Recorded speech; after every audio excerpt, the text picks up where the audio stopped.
Yo les gars, c'est Divi. J'espère que vous allez bien, j'espère que vous avez bien mangé, que vous avez bien dormi, que vous êtes bien reposé, que vous vous êtes brossé aussi les dents. Si tu t'es pas brossé les dents, il faut mettre pause.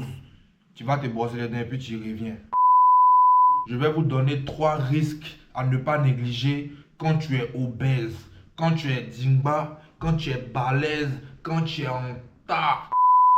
3 risques qui peuvent toucher à ta santé physique, mentale et émotionnelle. D'accord? Donc, on commence dès à présent. Likez, commentez, partagez. C'est devant. Le premier risque, en fait, d'être obèse, c'est les maladies cardio-respiratoires. D'accord? Nous tous, on sait très bien que lorsque tu es une personne en obésité morbide ou en surpoids avancé, l'accumulation de graisse que tu as va boucher tes artères. C'est-à-dire que ton sang ne va plus bien circuler et également la graisse va compresser tes poumons, ce qui va faire que ton système respiratoire sera compressé entre la graisse et il sera moins fonctionnel, il sera moins efficace. D'accord?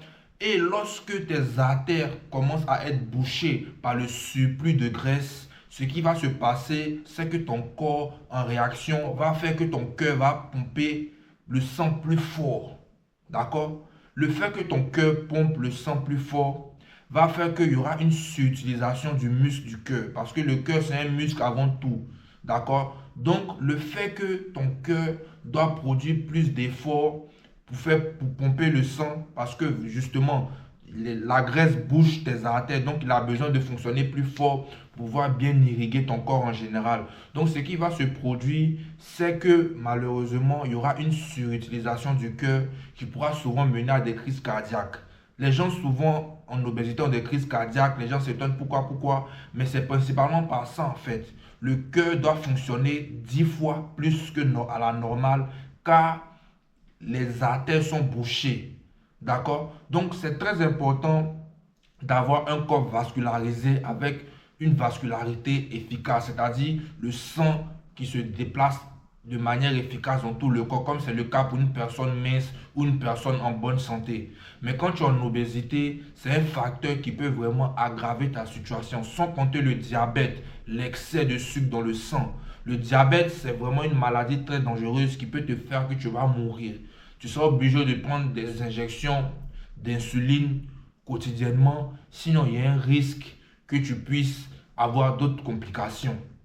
D'accord? Donc les gars, faites très attention à ce point-là. Si tu es obèse, tu peux déjà commencer par prendre mon e-book dans la description, tu vois, pour commencer à avoir une trajectoire sur comment tu pourras perdre du poids dans un premier temps.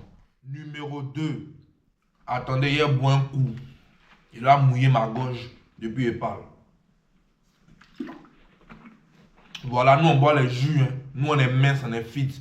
Donc on peut boire jus. Si je veux même, je peux manger 100 carreaux de sucre. Je bois l'eau, puis je vais dormir. Le matin, je me réveille, les abdos sont là. Bref. Numéro 2. Le manque de mobilité.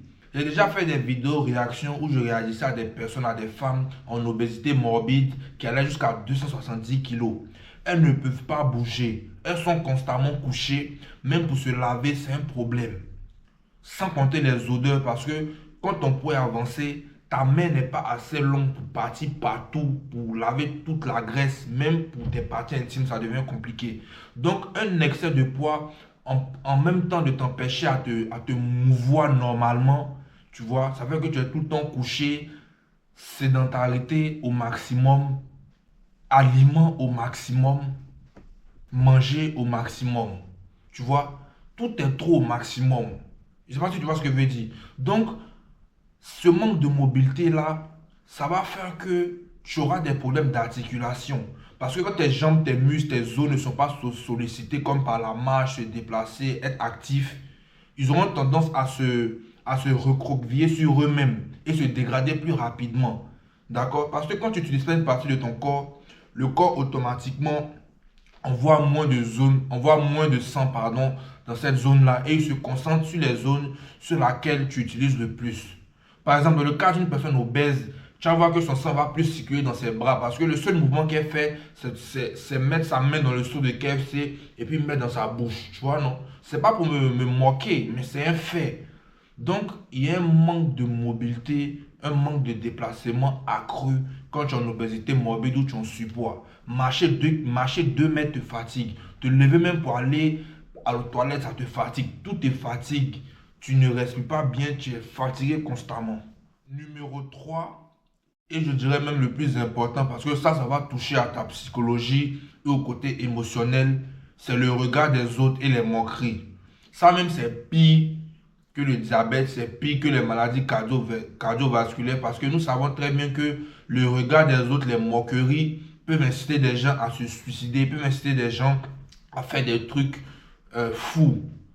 Déjà, même simplement, si des gens arrivent à se suicider parce que leur ex ou bien leur copine les ont quittés ou quoi que ce soit, imagine maintenant une personne qui constamment subit les moqueries. Constamment, quand on la regarde, on se moque d'elle. On se dit, ah, la vache, la baleine, l'hippopotame, le T-Rex, le dinosaure, le tyrannosaure, le quadrizoronosaure, les drasibanosaures, les mammouths. Imagine une personne qui entend ça constamment. Tu vois? Donc, toi-même, au niveau de ta confiance en toi et ton côté émotionnel, tu seras vraiment au plus bas.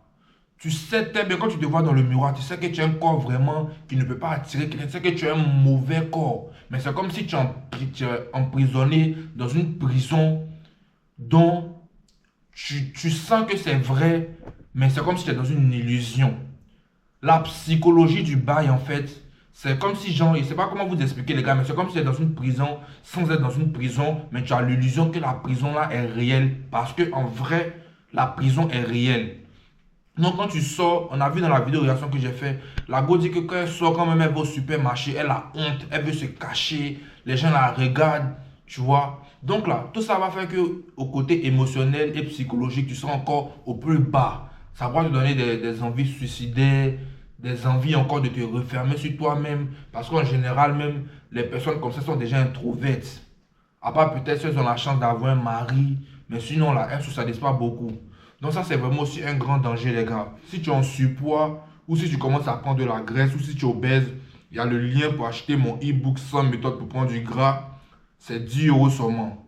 10 euros, c'est rien. Quand tu es obèse, là, ton budget de Tabali, ça peut aller jusqu'à 500 000 euros par mois. Donc, prends dans les 1000 euros que tu t'as mettre au McDo ou bien dans les bonbons, dans les chocolats, prends au moins 10 euros. Tu vas prendre ton e-book. Ça va t'aider, ça va te donner au moins une trajectoire. Maintenant, si tu veux un coaching intensif personnalisé avec le vieux mongol, le Divi en personne, tu peux me contacter par mail ou sur mes différents réseaux sociaux. Donc, c'était le Divi, les gars. Out!